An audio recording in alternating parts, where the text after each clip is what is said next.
Everyone, I am Bablal. Welcomes you all at our Bunyad Classes YouTube channel. I will teach you mathematics, and in mathematics today I will teach you the most important topic, which is linear algebra. And in linear algebra I will teach you today solution of system of linear equation. Solution of system of linear equation is very widely used in BSc, BTech, BCA and DBA classes, and it is also used in competitive exam like PGT mathematics. तो इन सभी questions को अगर आपने deeply study करना है तो हमारे YouTube channel के साथ बने रहिए, और ज्यादा जानकारी के लिए आप हमारी वेबसाइट को विजिट कर सकते हैं, विच इज www.bunyadclasses.com। और आप ज्यादा जानकारी के लिए हमें कॉल भी कर सकते हैं, और नंबर आपके सामने है 9311041348 एंड 9896387056। आइए दोस्तों, अब हम शुरू करते हैं topic solution of system of linear equation. इस टॉपिक को पढ़ने से पहले मैं आपको इक्वेशन के बारे में बताना चाहता हूं। इक्वेशन का मतलब एक स्टेटमेंट है, और स्टेटमेंट का मतलब है दिस इक्वल्स टू दैट। मतलब इसका यह हुआ कि अगर आपके पास x + 8 इक्वल्स टू दे रखा है 9 के, और आप यहां से इसका सॉल्यूशन निकालना चाहते हो, तो हम इसमें क्या करेंगे, जो प्लस का 8 लेफ्ट में है उसको राइट में लेके जाएंगे, तो वो माइनस का बनेगा 9 - 8, और इसका आंसर आपके पास क्या आ जाएगा 1। तो x = 1 जो बना है वो क्या बना है, सॉल्यूशन बना है। सॉल्यूशन किसका बना है, इस स्टेटमेंट का, यानी कि इस इक्वेशन का सॉल्यूशन बना है, और ये इसका रूट भी कहलाता है इस इक्वेशन का। तो हमने क्या पढ़ा है, सॉल्यूशन ऑफ इक्वेशन। अब क्योंकि इसकी डिग्री 1 है, इसलिए ये इक्वेशन क्या कहलाती है, लीनियर कहलाती है। अब इसके बाद मैं आपको बताना चाहता हूं लीनियर इक्वेशन के बारे में। लीनियर इक्वेशन का मतलब है कि इसके अंदर एक से ज्यादा वेरिएबल भी हो सकते हैं। नॉर्मली जो हम लीनियर इक्वेशन लिखते हैं वो लिखते हैं y = 2x + 7। मान लीजिए हमने ये इक्वेशन लिखी है, क्योंकि इसमें x और y दोनों की डिग्री 1 है, इसलिए इसको क्या बोला जाता है, लीनियर बोला जाता है। और इसके अंदर क्योंकि दो वेरिएबल आ रहे हैं x और y, तो इसको बोला जाएगा linear equation with 2 variable. Again अगर हम कोई इक्वेशन लिखें, अब 2x + 3y + 4z = 18, ये आपके पास एक लीनियर इक्वेशन कहलाएगी, जिसके अंदर कितने वेरिएबल माने जाएंगे, 3 वेरिएबल माने जाएंगे। अब क्योंकि हम बात कर रहे हैं सिस्टम ऑफ लीनियर इक्वेशन की, तो सिस्टम का मतलब है जब मोर देन 1 इक्वेशंस आती हैं, तो एक इक्वेशन इसके साथ अगर हम दूसरी इक्वेशन लिखें x - y + 4z = 15, अगली लिखते हैं 2x - y + 15z = 17, तो ये जो सिस्टम बनेगा इसको बोला जाता है सिस्टम ऑफ लीनियर इक्वेशन। और इनको सोल्व करने का मतलब है कि हम किसकी वैल्यू निकालेंगे, x y z जो वेरिएबल हैं हम इनकी वैल्यू निकालना चाहते हैं। दोस्तों अब हम शुरू करने जा रहे हैं solution of system of linear equation. मान लीजिए कि आपके पास ये तीन इक्वेशन दे रखी हैं, तीन वेरिएबल के अंदर x y और z के अंदर। तो ये जो कॉम्बिनेशन है इनका, इसी को हम क्या बोलते हैं, सिस्टम ऑफ लीनियर इक्वेशन बोलते हैं। इसके अंदर तीन वेरिएबल है x y और z। हमारा टारगेट क्या है, हमारा टारगेट है हम इस सिस्टम को सोल्व करने के बाद x y z की वैल्यू निकालना चाहते हैं। तो इन सिस्टम को सोल्व करने के लिए जो मेथड यूज होते हैं उसमें फर्स्ट है Gauss elimination method, matrix inversion method, Cramer's rule and Crout's method. हम अपने आप को आज की वीडियो के अंदर रिस्ट्रिक्ट करेंगे राउचेस मेथड के ऊपर। इस मेथड को स्टडी करने के लिए सबसे पहले हम इन इक्वेशन को मैट्रिक्स की फॉर्म में कन्वर्ट करते हैं, जिसके लिए हम कोफिशिएंट मैट्रिक्स ए लिखते हैं। कोफिशिएंट मैट्रिक्स का मतलब है कि फर्स्ट कॉलम में x के कोफिशिएंट आने चाहिए 1 2 3, सेकंड कॉलम में y के कोफिशिएंट आने चाहिए 2 3 एंड -5, माइनस का आपने ध्यान रखना है। थर्ड कॉलम में z के कोफिशिएंट आने चाहिए 1 2 और 5। अब जो दूसरा मैट्रिक्स हम लिखेंगे वो मैट्रिक्स x माना जाएगा। x होता है कॉलम मैट्रिक्स। कॉलम मैट्रिक्स का मतलब है कि जिसमें एक ही कॉलम होता है, रो कितनी भी हो सकती है। कॉलम मैट्रिक्स जो होगा ये x बनेगा वेरिएबल की सहायता से, x y और z की सहायता से। उसके बाद हम राइट साइड में लिखते हैं बी मैट्रिक्स। बी मैट्रिक्स भी एक कॉलम मैट्रिक्स होता है जो राइट साइड में आपके कांस्टेंट्स हैं उनसे बनता है 3 5 एंड 2। अब हम इस पूरे सिस्टम को लिख सकते हैं ax = b की फॉर्मेट में। राउचेस मेथड को पढ़ने के लिए हमें पहले रैंक के बारे में पता होना चाहिए। रैंक का मतलब क्या होता है, रैंक का मतलब है कि इस मैट्रिक्स को हम किसी भी ट्रायंगुलर फॉर्म में कन्वर्ट करेंगे। मान लीजिए हम इसको अपर ट्रायंगुलर फॉर्म में कन्वर्ट करते हैं। कन्वर्ट करने के बाद जितनी नॉन जीरो रो बचेंगी वो इस मैट्रिक्स का क्या कहलाएंगी, रैंक कहलाएंगी। तो रैंक का मतलब क्या है, number of non zero rows after converting the matrix in upper triangular matrix, in upper triangular matrix. अब क्योंकि ये सिस्टम नॉन होमोजेनियस सिस्टम है, नॉन होमोजेनियस सिस्टम का मतलब है जिसकी right hand side not equal to 0 बनती है, ये सिस्टम नॉन होमोजेनियस है। नॉन होमोजेनियस सिस्टम को हम सोल्व करना चाहते हैं तो इसके लिए हम एक ऑगमेंटेड मैट्रिक्स लेके चलेंगे। ऑगमेंटेड मैट्रिक्स जो है वो ए और बी की सहायता से बनता है। ए और बी मैट्रिक्स को अगर हम इकट्ठा करके बनाएं तो वो क्या कहलाएगा, ऑगमेंटेड मैट्रिक्स कहलाएगा। इस ऑगमेंटेड मैट्रिक्स का हम रैंक निकाल देंगे। रैंक जो है वो रो से रिप्रेजेंट किया जाता है। फर्स्ट केस क्या बनेगा आपका, rank of A augmented B. अगर रैंक ऑफ ए के इक्वल नहीं आता है तब हम सिस्टम को क्या बोलेंगे, इनकंसिस्टेंट। सिस्टम को हम क्या बोलेंगे, inconsistent. And it does not have solution, does not have solution. क्योंकि ये सिस्टम इनकंसिस्टेंट है इसलिए इस सिस्टम का सॉल्यूशन नहीं निकलेगा। सिस्टम इनकंसिस्टेंट कब होगा, जब ए ऑगमेंटेड बी मैट्रिक्स का रैंक बराबर नहीं आता ए के रैंक के। दूसरा केस आपके पास क्या बनेगा, rank of A augmented B अगर बराबर आ जाता है रैंक ऑफ ए के, और ये किसके बराबर आ जाए, नंबर ऑफ वेरिएबल्स के, नंबर ऑफ वेरिएबल्स के, मतलब 3 के इक्वल आ जाता है इसका रैंक ऑगमेंटेड मैट्रिक्स का और सिंपल ए का रैंक, क्योंकि नंबर ऑफ वेरिएबल कितने हैं आपके पास 3 हैं। तो सिस्टम क्या कहलाएगा, कंसिस्टेंट कहलाएगा, consistent. And it have unique solution, और उसके क्या निकलेंगे, यूनिक सॉल्यूशन निकलेंगे। जो थर्ड केस आपके पास बनता है, थर्ड केस वो बनता है rank of A augmented B अगर बराबर आ जाए रैंक ऑफ ए के, मगर ये किससे लेस आ जाए, नंबर ऑफ वेरिएबल से लेस आ जाए, तब भी सिस्टम को हम क्या बोलेंगे, कंसिस्टेंट बोलेंगे। सिस्टम क्या कहलाएगा, कंसिस्टेंट कहलाएगा। और उसके क्या होंगे, infinite solution, and have infinite number of solution, infinite number of solution. अब इसी कड़ी को आगे हम बढ़ाते हुए इस इक्वेशन को सोल्व करने की कोशिश करते हैं। हाँ जी, अब जो हम ऑगमेंटेड मैट्रिक्स लिखेंगे वो लिखा जाएगा ए ऑगमेंटेड बी। ये बनेगा ए और बी की कॉम्बिनेशन से। तो ए क्या था आपका, कोफिशिएंट मैट्रिक्स। कोफिशिएंट मैट्रिक्स लिखिए पहले 1 2 3 2 3 -5 एंड थर्ड वन है 1 2 5। ऑगमेंटेड मैट्रिक्स के अंदर राइट यहां पर टर्म लिखी जाएंगी 3 5 2, और इसके अंदर हमें अब क्या करना है, इसको अपर ट्रायंगुलर मैट्रिक्स में कन्वर्ट करना है। मगर उसके लिए हम सिर्फ यहाँ पर रो ऑपरेशन को ही यूज कर सकते हैं। रो ऑपरेशन के अंदर सबसे पहले ये जो A11 पोजीशन पे एलिमेंट है इसको 1 होना जरूरी है, हमने इसको 1 बना लिया। अब उसके बाद हमें इन दोनों एलिमेंट को क्या बनाना है, 0 बनाना है। तो हम लिखेंगे operate R2 tends to R2 - 2 times of R1। First operation ये लगाया। सेकंड ऑपरेशन लगेगा R3 tends to R3 - 3 times of R1। तो ये ऑपरेशन लगाने के बाद जो नया मैट्रिक्स बनेगा वो आपके पास आएगा 1 2 1 3, क्योंकि फर्स्ट रो में कोई चेंज नहीं है। सेकंड रो में क्या चेंज होगा, 2 - 2 0 बनेगा, 3 - 4 -1 बनेगा, 2 - 2 0 बनेगा, 5 - 6 -1 बनेगा। क्योंकि थर्ड रो के अंदर भी हमने ऑपरेशन लगाया है तो थर्ड रो आपके पास बनेगी 3 - 3 0, -5 - 6 -11, 5 - 3 is 2 and 2 - 9 -7। अब हमारा टारगेट है कि हम इसको 1 बनाना चाहते हैं। तो यहाँ पर क्योंकि -1 है तो अब हम नेक्स्ट ऑपरेशन क्या लगा सकते हैं, operate R2 tends to -1 times of R2।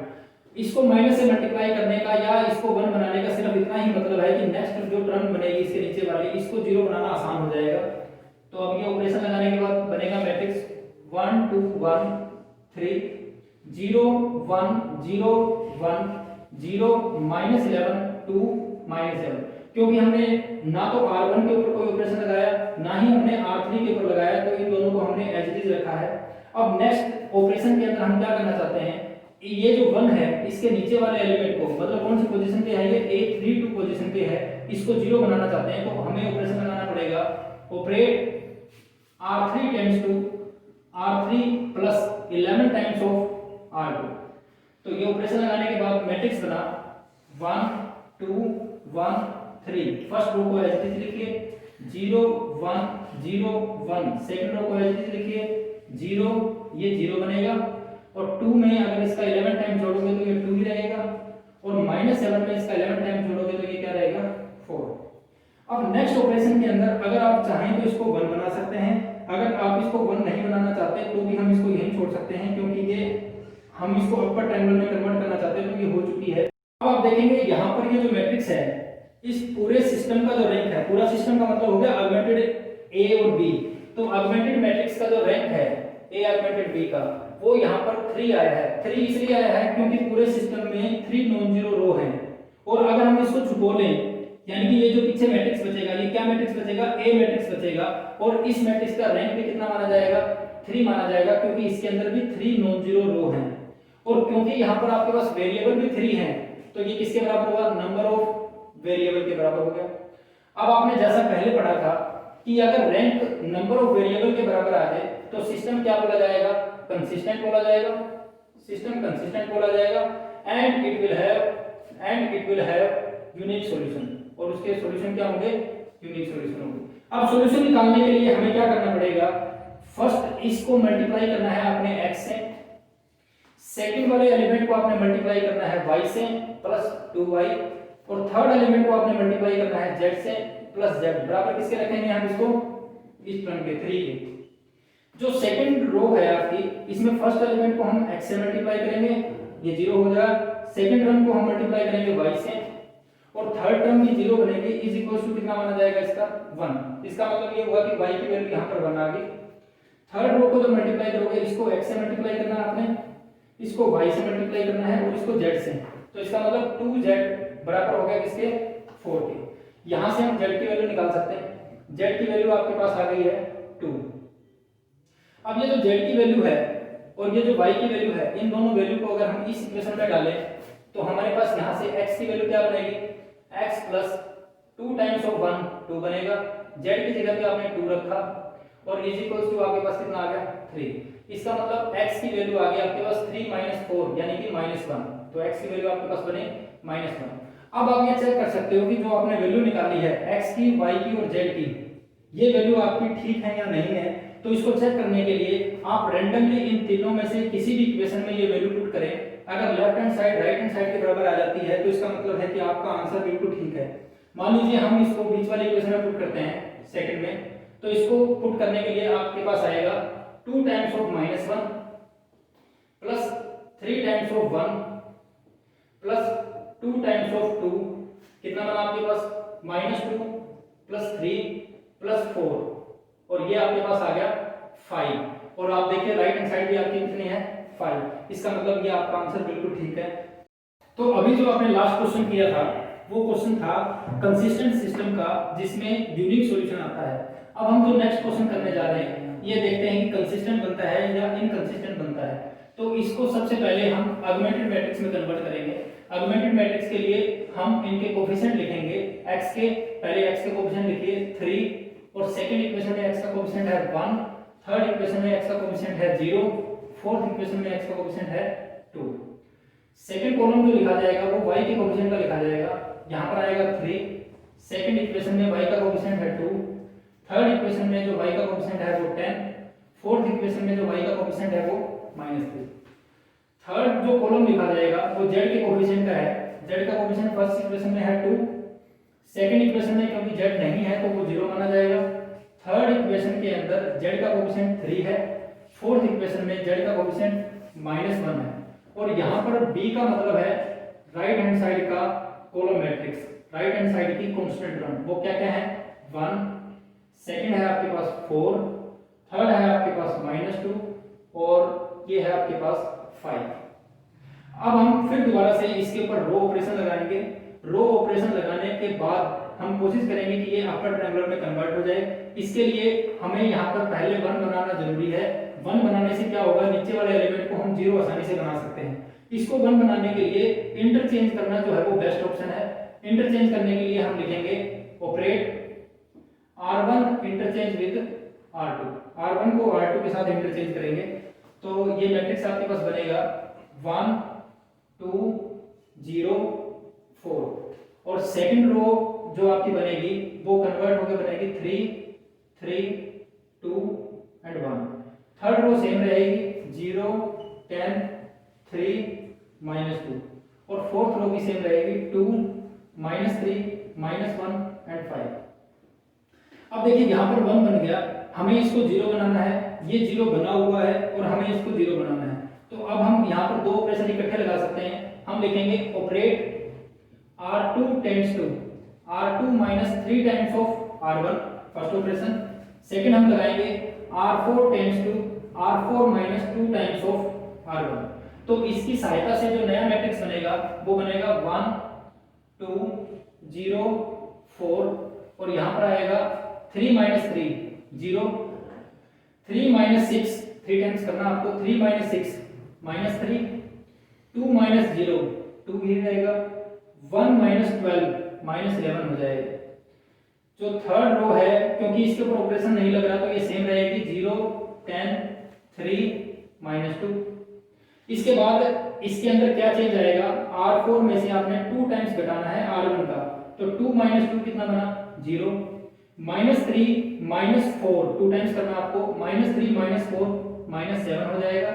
उसके बाद -1 और ये 0 ही है तो -1 ही रहेगा। उसके बाद 5 में से आपने इसका 2 टाइम्स घटाना है, 5 -8 -3 हो जाएगा। अब जो नेक्स्ट हम करने जा रहे हैं, हमारी कोशिश है कि हम इस एलिमेंट को 1 बना लें। इस एलिमेंट को 1 बनाने के लिए हमें क्या करना पड़ेगा, हमें ऑपरेट करना पड़ेगा। ऑपरेट इसके अंदर से फोर्थ रो में से अगर हम इसका ट्वाइस माइनस कर दें या फिर थर्ड रो में से हम इसका 3 टाइम्स जोड़ दें तो यहाँ पर 1 बन जाएगा, फिर हम उसको बाद में इंटरचेंज कर देंगे। तो हम लिखेंगे R3 tends to R3 plus में 3 टाइम्स ऑफ R2। तो अब नया मैट्रिक्स क्या बना, 1 2 0 4, second row as it is रहेगी, 0 -3 2 -11 और थर्ड रो में क्या चेंज हुआ, इसके अंदर आपने इसका 3 टाइम्स जोड़ना है तो 0 यहाँ पर 1 बनेगा, 3 में आप इसका 3 टाइम्स जोड़ोगे 3 + 6 9 हो जाएगा और यहाँ पर -2 में अगर आप इसका 3 टाइम्स जोड़ोगे -2 और -33 तो माइनस का 35 हो जाएगा। उसके बाद R4 को एज इट इज रखिए, 0 -7 -1 -3। अब क्योंकि हमें इस पोजीशन पे 1 चाहिए और आपका यहाँ पर 1 आ गया तो हम इन दोनों को इंटरचेंज कर देंगे नेक्स्ट स्टेप में। तो इंटरचेंज करने के लिए आप लिखेंगे R2 इंटरचेंज विद R3। तो नई मैट्रिक्स आपके पास बनेगी 1 2 0 4, ये बनेगा 0 1 9 -35 और ये बनेगा 0 -3 2 -11 0 -7 -1 -3। अब हम जो नेक्स्ट करने जा रहे हैं वो क्या करेंगे, अब इसके बाद हमें क्या करना है, ये A22 पोजीशन पे क्योंकि 1 बन चुका है तो इनके बाद इन दोनों को हमें 0 बनाना है। इनको 0 बनाने के लिए हम ऑपरेशन लगाएंगे, operate R3 tends to R3 plus 3 times of R2, एक ऑपरेशन ये है। दूसरा आपने इसको 0 बनाना है तो इसका 7 टाइम्स आपको इसमें ऐड करना पड़ेगा, तो आप लिखेंगे R4 tends to R4 plus 7 times of R2। अब जो नया मैट्रिक्स बनेगा आपके पास वो बनेगा 1 2 0 4, क्योंकि फर्स्ट रो में कोई चेंज नहीं है, 0 1 9 -35 सेकंड रो। थर्ड रो के अंदर आपको क्या करना है, ये 0 -3 में 3 टाइम्स जोड़ना है तो ये 0 बनेगा। अगर 2 में आप इसका 3 टाइम्स जोड़ोगे तो ये 29 बनेगा और -11 में अगर इसका 3 टाइम्स आप जोड़ोगे तो ये 116 बनेगा आपके पास माइनस का। नेक्स्ट हमें क्या करना है, इसका 7 टाइम्स आपको इसमें ऐड करना है तो ये बना 0, ये वैल्यू आपके पास आ गई 0। -1 में अगर इसका 7 टाइम्स आप जोड़ोगे तो 63 - 1 62 बनेगा और -3 में अगर आप इसका 7 टाइम्स जोड़ देते हो तो ये वैल्यू आपके पास बनेगी -248। अब आप जरा ध्यान से देखिए, ये जो रो है इस रो को हम 29 से डिवाइड कर सकते हैं और इस रो को हम 62 से डिवाइड कर सकते हैं। तो आप नेक्स्ट ऑपरेशन लगाएंगे, operate R3 tends to 1/29 of R3 and R4 tends to 1/62 of R4। तो नया मैट्रिक्स आपके पास बनेगा 1 2 0 4 0 1 9 -35 0 0 1 और ये कितने पे जाएगा, इसको डिवाइड करेंगे तो 4 पे, -4 आ गया। ये बनेगा आपके पास 0 0 और 1 और ये आपके पास बनेगा सेम -4। अब नेक्स्ट ऑपरेशन जो हम लगाएंगे, क्योंकि यहाँ पर 1 बन चुका है तो इसके नीचे हमें इसको क्या बनाना है, 0। तो ऑपरेशन आप लगाएंगे R4 tends to R4 minus R3। इससे क्या होगा, 1 2 0 4 0 1 9 -35 0 0 1 -4 0 0 0 एंड ये भी क्या बनेगा आपके पास 0। इससे ज्यादा आप कुछ नहीं कर सकते। अगर आप जरा ध्यान से यहाँ पर देखेंगे तो ये जो सिस्टम आपके पास बना है, अब ये कन्वर्ट हो चुका है। इसके अंदर कितने नंबर ऑफ नॉन जीरो रो हैं आपके पास, 3 नंबर ऑफ नॉन जीरो रो हैं। और ए सिस्टम के पास भी कितनी रो हैं, 3 हैं। तो ये तो वही क्वेश्चन है जो पहले कर लिया। ये जो मैट्रिक्स बनेगा वो बनेगा 1 2 0 4, इसमें कोई चेंज नहीं है। R2 में कोई चेंज नहीं है, 0 1 9 -35 और फिर R3 के अंदर क्या आएगा, 0 0 1 -4। R4 में क्या चेंज करना है आपको, R4 में से R2 को माइनस करना है, तो ये बनेगा 0 0 0 एंड 0। अब आप जरा ध्यान से देखिए, पूरे सिस्टम के अंदर, पूरे ऑगमेंटेड मैट्रिक्स के अंदर कितने नॉन जीरो रो हैं आपके पास, 3 नॉन जीरो रो हैं। तो पूरे सिस्टम का रैंक कितना बना, सिस्टम का रैंक कितना बना, 3 बना। Rank of A augmented B कितना बन गया आपके पास, 3। अगर हम इसको खोले तो ये आपके पास ए मैट्रिक्स बचेगा और इस ए मैट्रिक्स के अंदर भी कितने नॉन जीरो रो हैं आपके पास, 3। तो ए का रैंक भी आपके पास कितना आ गया, 3 आ गया। और आप यहां पर देखिए ध्यान से, वेरिएबल भी कितने हैं आपके पास, 3। नंबर ऑफ वेरिएबल के बराबर हुआ।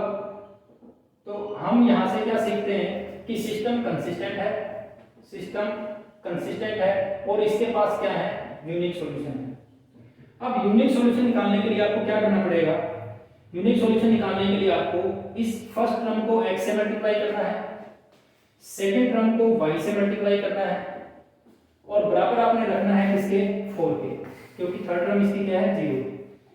सेकंड रो के अंदर देखिए, इस टर्म को x से मल्टीप्लाई करेंगे, इसको y से मल्टीप्लाई करेंगे और इसको z से मल्टीप्लाई करेंगे और बराबर किसके रखेंगे, -35 के। थर्ड रो के अंदर ये क्योंकि 0 है तो ये x वाला पार्ट 0 बनेगा, y वाला पार्ट 0 बनेगा, तो z बराबर किसके आ गया, -4 के।